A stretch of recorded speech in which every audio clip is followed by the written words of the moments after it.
Welcome to Think Like a Pancreas, the podcast, where our goal is to keep you informed, inspired, and a little entertained on all things diabetes. I'm your host, Gary Scheiner. I'm owner and clinical director of Integrated Diabetes Services. And today, we're going to be talking about the AI invasion. You might remember, you may or may not remember, back in the 60s, a little thing called the English invasion, where we had the music of bands like the Beatles and the Animals and Herman's Hermits and Dave Clark Five. You remember any other ones, Ben? No.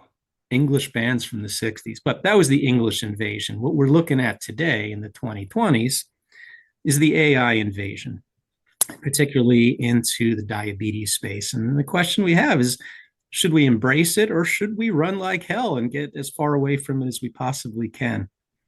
I have a guest with me today, Ben West from T1 Pal. So Ben, tell us a little bit about yourself and a little bit about what T1 Pal does. Well, I am the co-founder of a number of the open source do-it-yourself projects such as Night Scout and OpenAPS. So you may know me from those projects. And I also worked at Dexcom for several years. If you're familiar with the grace period in G7, that was kind of my big contribution to G7. And since Dexcom, I launched T1 Pal, which is focused on providing greater access to the wonderful technology that we've got, making sure that that technology is able to impact more people with diabetes and in a positive way.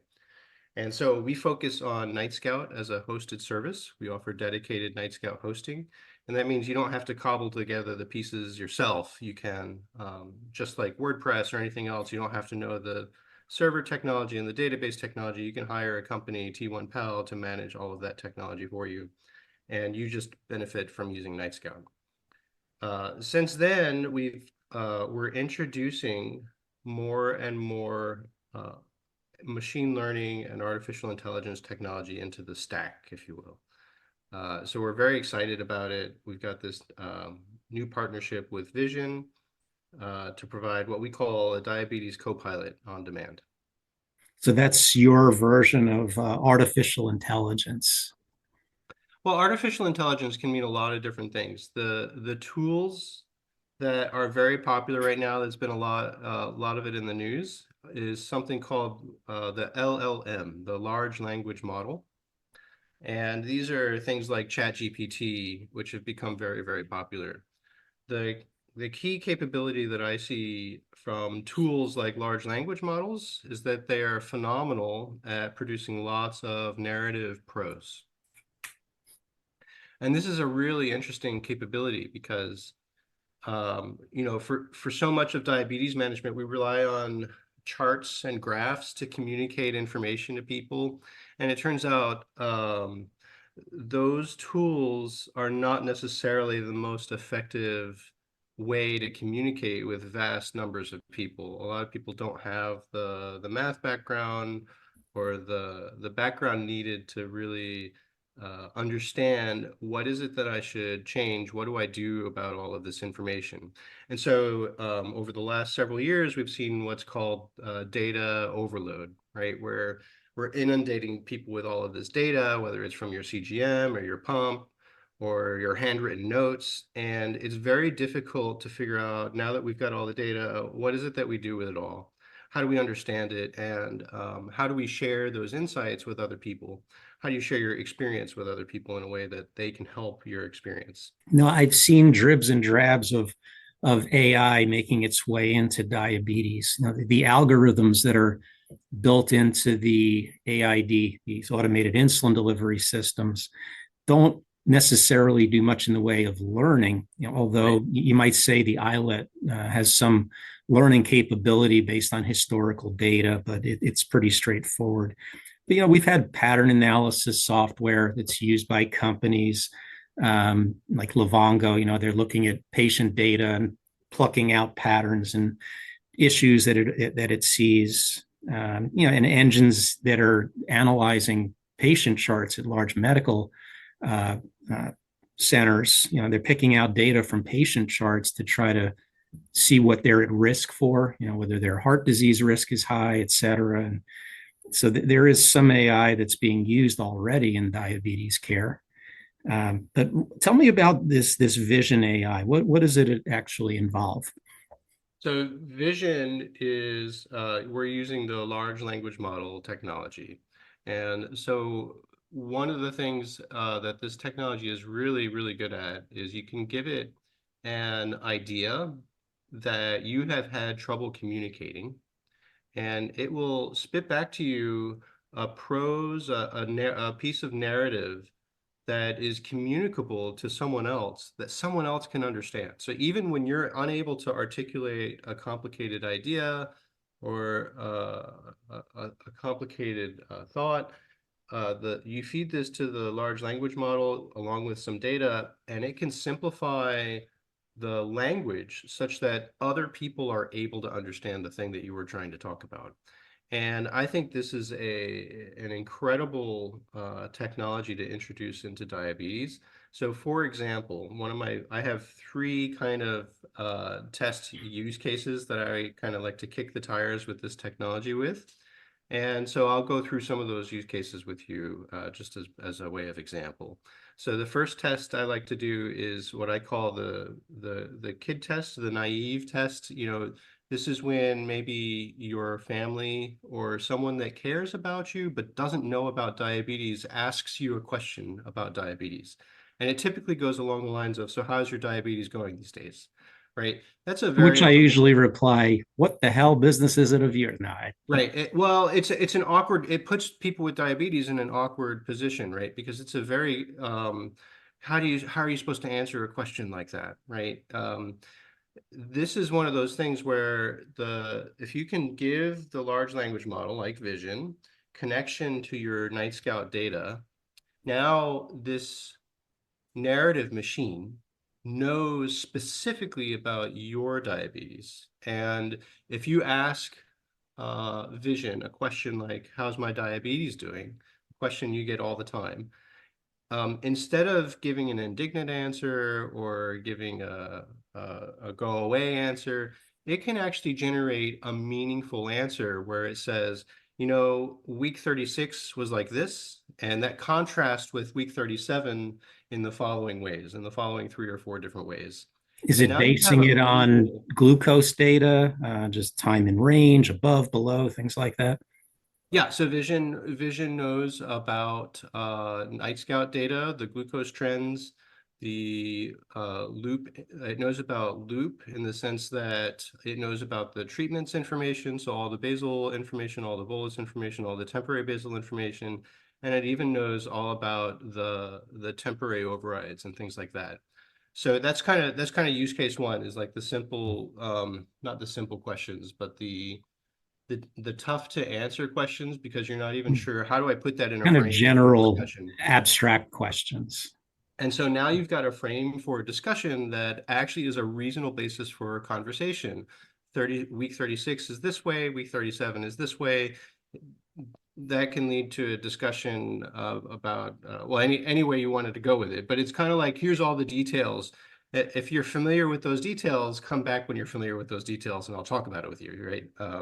But no longer are you kind of in a position where um, you have to come up with not only what are we going to talk about, but the frame for the discussion, the whole basis of the discussion.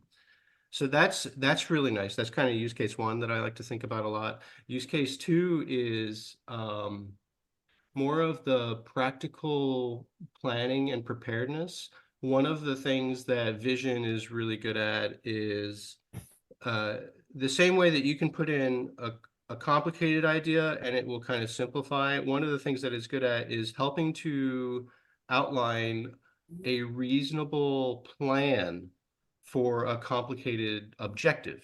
So if you say, I've got this objective, uh, I want to exercise more. How should I prepare for more exercise? How do I deal with the complications of exercise and all of the details? How do I prepare for that? The Vision can break that complicated objective down into a series of much simpler steps and much simpler a narrative that you can participate in that simplifies those burdens. And so you can feel more confident, you can feel more prepared to take on those activities. So It's you a can good actually, example with the exercise. What kind of responses is it going to provide guidance on? Well, you need to, if you don't want to go low, you have to adjust this, or if you're rising, you have to do this. How specific is the information that is being provided by Vision? so Vision and similar products, there's a lot of concern for obviously for liability and regulatory and safety for these issues. And there are some protections in the system to avoid certain types of advice. So there's a couple things that it will not do. It will not prescribe medicine, and it also will avoid making specific dosing suggestions. So in general, it won't say your basal rate is 1.2, you should change it to 1.0. It won't say that level of specificity, but what it will say is, gee, if you're looking at high cardio exercise this afternoon, based on the data, it seems like maybe you've been going low there. So it might be, here's 5 or 6 things to be aware of as you begin that exercise routine. We see that you have a gym override and loop, so you might want to consider using that gym override. We see that there's a pattern of glucose lows or highs or whatever it is. We see there's a pattern over this period of time, so you may want to be aware of that. Some people like to have carbs they carb up before starting the exercise, so that's another tip. So it provides all of those tips and tricks that we spend so much energy trying to educate people on, but it provides it in a way where it's specific to you and it's specific to the scenario that you're going through, and it's on demand. So you don't necessarily have to wait for someone to become available to give you the standard advice. It gives you all of the best standard advice that we've produced throughout all of humanity whenever you need it. Yeah, I mean, it sounds very common sense based. Was there any vetting, any medical personnel experts that assisted in the development of the outcomes, what it's suggesting? Yeah, so Justin is working with a team of medical advisors from. Who's Justin? Justin is the founder I think of. of Hal from 2001: A Space Odyssey. Yeah, Justin is the founder of Vision. So he's the founder and CEO of Vision, and he has been working with a growing team of medical professionals across the United States and Canada, to make sure. I know that one of his big concerns is what he calls quality. He wants the quality of the output to be really, really high and consistent with what you're going to get from the best of professional clinicians. Okay.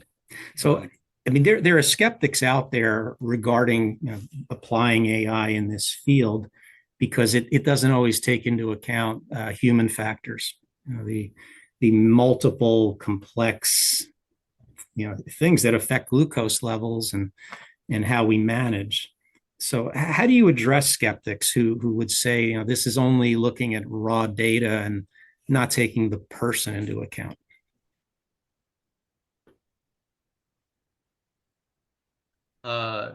Well, uh, well, the best way to do that is to have them interact with Vision, I think.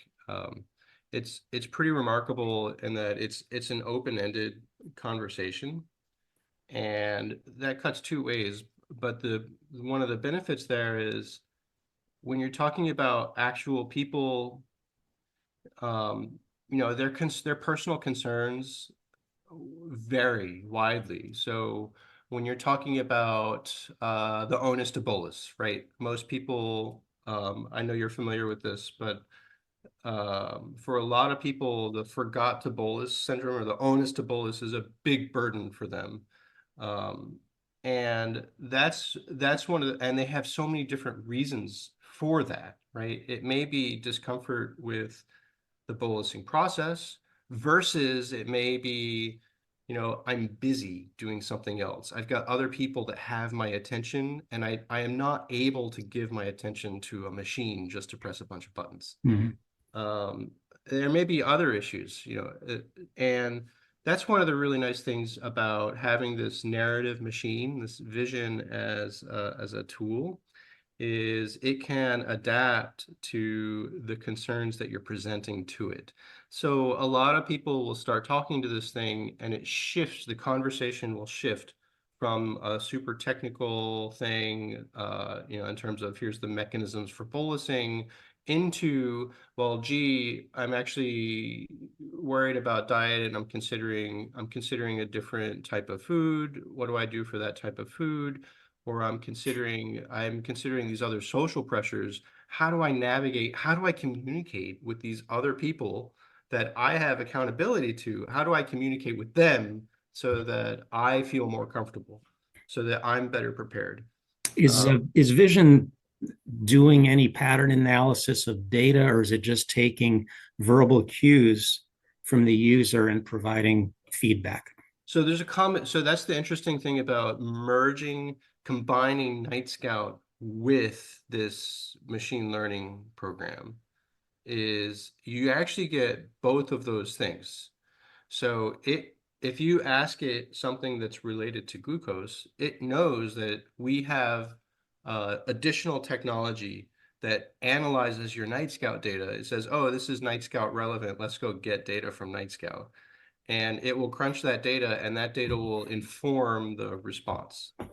But if you ask it about, a schedule of events that has nothing to do with glucose, it won't necessarily look at your Night Scout data. It can just respond to the matter that you're bringing up. I'll give you an example. I've been struggling all week. After breakfast, all of a sudden, I am just spiking really high. Mhm. It didn't used to happen, but it's been happening all week. If I went to use the vision program and I said, vision, why am I spiking so high in the morning? Would it give me some kind of a response? Yes, it'll do a couple things. It will look at your data to see, is that actually a pattern that can be observed? So it helps validate that may be a root cause worth looking at, or that may be an issue worth looking at versus maybe not. And then it will also outline, here are common issues that cause that to happen. So it could be that your body is changing and it's just time to update your settings. And what are the 5 or 6 processes that are needed to go about updating your settings with confidence? And that may include, the advice there may include, you should, because you're changing your dosing, you really need to meet with a certified clinician to confirm the exact dosing amounts, right? It may say, maybe your diet has changed, so consider diet, consider any changes in schedule. It will effectively outline many, many, if not all of the of the root causes that we know that change glucose. Mhm. So it's great in the sense of, you've got the Adam Brown has done some nice work with the 42 factors that increase glucose. I think some people have added to it since then, but it's great in terms of sifting through all of those factors and outlining, here's the top ones that really are going to make a difference to consider for that issue. Hmm. Okay. Yeah, I know most people who are using Night Scout and who are using these open source DIY systems, I find they're already fairly well educated on diabetes Yep. and pretty engaged in their management. Yep. So do you really feel they're going to learn something new using vision? I do actually, even I do. The One of the things that I have found is, I was hinting at this earlier, but the charts and the graphs that we use, as a technology invention, how old is that invention? It's maybe 200 years, right? The modern statistical analysis and visualizations, if you're pretty generous, it goes back like 200 years, right? Um, but the power of story and the power of narrative, humans are evolved to use narrative as a way of understanding. Mhm. It's one of the core ways that we know. And one of the really interesting things is humans have BS detectors. So if your story doesn't make sense, it doesn't matter if some of the details are wrong. If the story doesn't hold water, humans reject it. They say that doesn't make sense to me. I'm going to reject it. Mhm. And that's one of the things that that is the remarkable uh, capability of tools like Vision, is that they are able to explain things in such a way that your narrative machinery, your way of understanding the world is invoked in processing this data. So Mhm. no longer do you have to analyze the charts and then come up with a hypothesis and come up with a conclusion. The large language models are able to do that process, which means more people are going to be exposed to being able to understand the insights and understand what are the potential outcomes, and then decide, is that a story I want to participate in? I think there's a lot of value in that.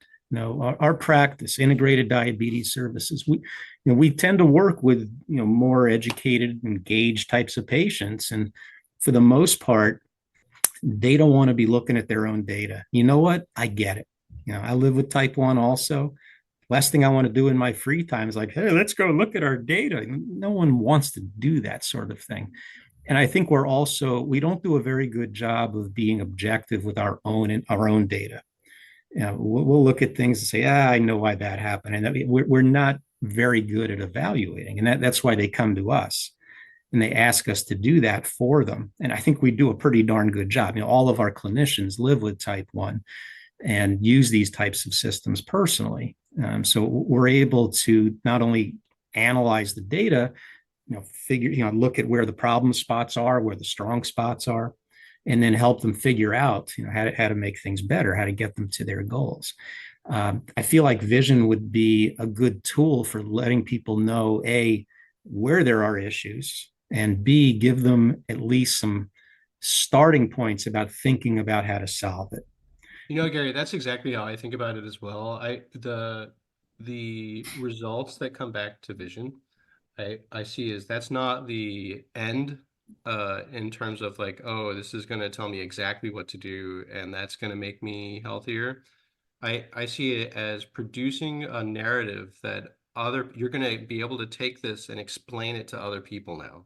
I mean, diabetes is so complicated. There's so many subtleties, so many nuances, and this these results put it in explainable terms that you can communicate to someone else and they can go, oh, well, I can help you with that. And it doesn't necessarily need to be a clinical physician for that. Like it may be the school teacher. This allows you to say to the school teacher, here's the issues we're working with, and we want you to do this. We Yeah. want you to Yeah. help press this button before No, lunch or whatever it when is. I'm looking at patient data reports, one of my favorite things to look at, besides the overlay, I love the sensor overlay, but I love looking at day of the week type of patterns.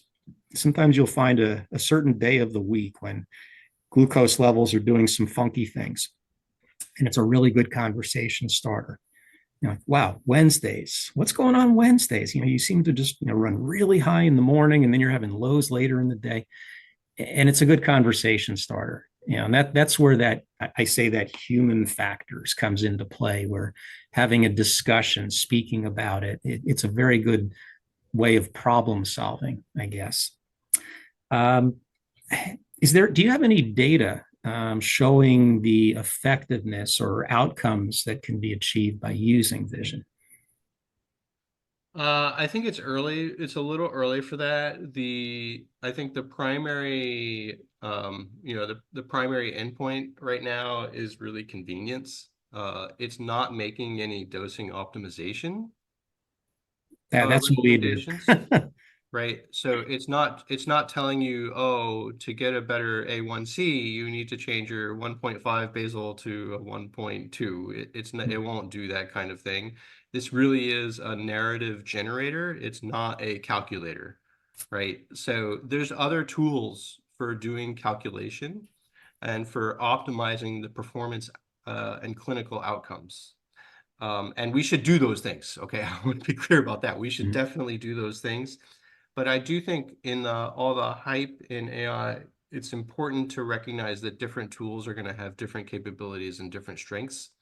The primary strength of tools like Vision, I believe, are this idea that it's instead of having to have an advanced degree in data science, or be professionally trained on interpreting the data, you're now going to receive a narrative that is reasonable, that you can reason about and that you can share with other people and they can reason about. Here's the So catch, though. Yeah, the system's not going to be able to get that granular with its recommendations. You trust that people are going to go to their healthcare provider for that. The problem is that the vast majority of healthcare providers in the diabetes space lack the time and expertise to really provide useful, practical solutions that the people are looking for. So where do they go? well, this is an area where I think over time, I suspect that what will happen is we're getting into a little bit about like adoption and where is this going, is what's the business story kind of look like.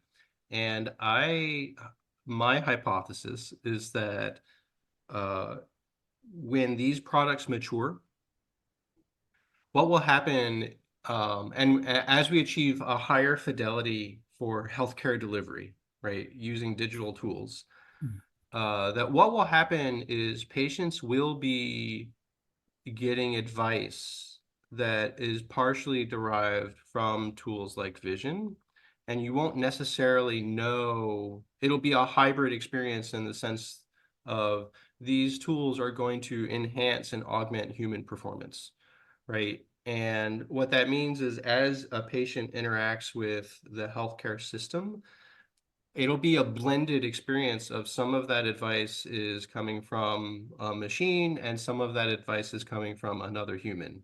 And I think maybe ideally, this is all new territory, right? So no one really knows.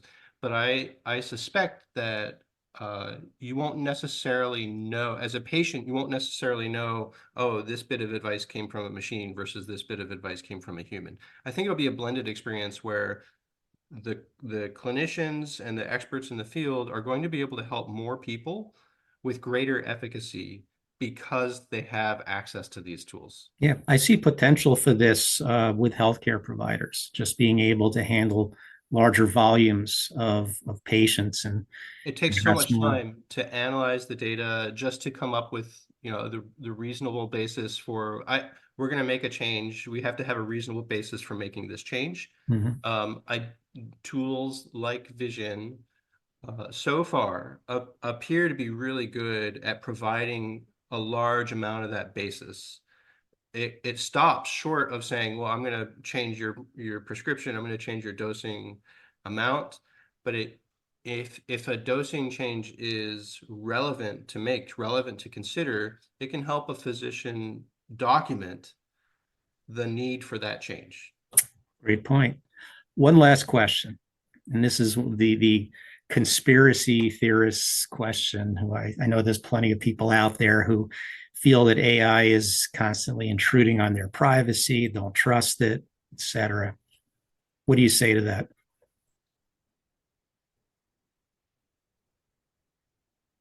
Well, the don't trust it versus privacy.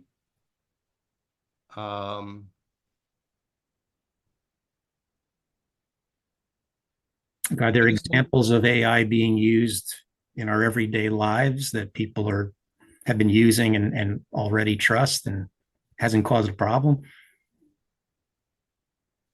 I don't know if it's quite like this. I think the power of a machine that can generate narratives is still very, very new. I've never seen anything like it. So we don't know how that's going to impact the way that we trust each other. But I suspect that that's the need is, when we talk about Um, who do we trust? We live in a society, and society likes to have people that are accountable. And you can use any tools you want. You can certify any tools you want. But at the end of the day, even with the automated insulin delivery systems, right? The big issue that we have with a lot of those systems, like in the DIY world, the thing that makes the DIY world thorny is precisely that issue is, well, we've got all these moving pieces, but who's responsible for it? And I don't see, that's not a technology issue. That's a trust issue. And I don't see that going away. We're always going to want someone to hold responsible. Mhm. So I don't know how that's going to shake out exactly. What the another thorny area that you bring out is the privacy. I think that's also really tricky. The notion of privacy that we have today is a relatively new notion, kind of like charts and graphs are new in the sense that they're roughly 200 years old. The sensitivities that we have around privacy today are similarly somewhat new in the sense that a lot of humanity has lived in small villages where everyone knows your business all the time. And whether or not you tell them, it's obvious by the things that you've done, your village knows what you've been up to. And so we haven't enjoyed that level of privacy. Yeah. Oh, Personally, I think the whole issue of privacy in healthcare and diabetes in particular, I think it's a bunch of overblown bull. I think it's just a lot of political nonsense. we There's have seen that with Night Scout because Night Scout makes a web page, right? And basically anyone can access that web page. And we Yeah, see a lot of people saying, I just don't care. The benefits to exactly. me far outweigh the issue of having to create and share passwords with dozens of people. I don't want to Mhm. do that. And so it's just easier, it's better to let that slide, if you will. Yeah. Um, However, I mean, it is a real issue in the sense that there are reasons that we have developed these sensitivities. So one of the things that we have found is technology is a force amplifier. So it will amplify whatever dynamic is already in place. So we find in separated families where there's contention, we found Night Scout doesn't necessarily make that contention any less. It doesn't make it go away. And in fact, in some places, because there's a high amount of contention already in that environment, when you add something like Night Scout that's built for sharing, it just creates more tension. Yeah. And again, that's not necessarily a technology problem. Right. Uh, Right. so we do need tools. As we develop more tools for sharing with larger groups of people, we're going to need tools that are fundamentally aware of the needs for multi-user experiences. And I think that means, making tools that can share with different types of people, that you can revoke access to different kinds of people. You can maybe put that on a schedule so it's not all or nothing. You do this, maybe the school nurse or the babysitter should have access, when it's their turn, and then Mhm. not when it's not their turn. Yeah. Maybe the third grade staff doesn't need it when the kid's in fourth grade, things like that. And that technology has to be developed. We're just not there yet. That technology needs to be developed so that people that are not technology experts can access it and Well, take I advantage of it. think saying we're not there yet is a key. It's a very important phrase here.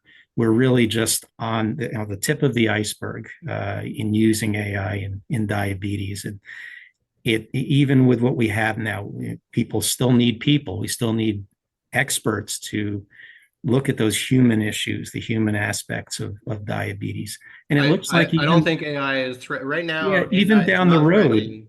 as We're this not threatening develops, the role of the expert. we're Exactly. still, yeah, we're still going to need a human expert to be looking this stuff over. Even if Ben let's West, say you are one of my favorite people in the world. And when you said you were at least partially responsible for the Dexcom grace period in the G7, you moved up in the rankings. I'm going to put you at like number 2 on my speed dial now because that's that's a thing of beauty. So, thank you so much for joining me today. And I want to remind all our listeners that Integrated Diabetes Services, which is behind this podcast, we're available worldwide to work with people of all ages on their glucose management, their education, and making optimal use of all the latest tools and technologies. We've got some very focused programs, both for English and Spanish-speaking people. We can focus on sports, weight loss, pregnancy, emotional support.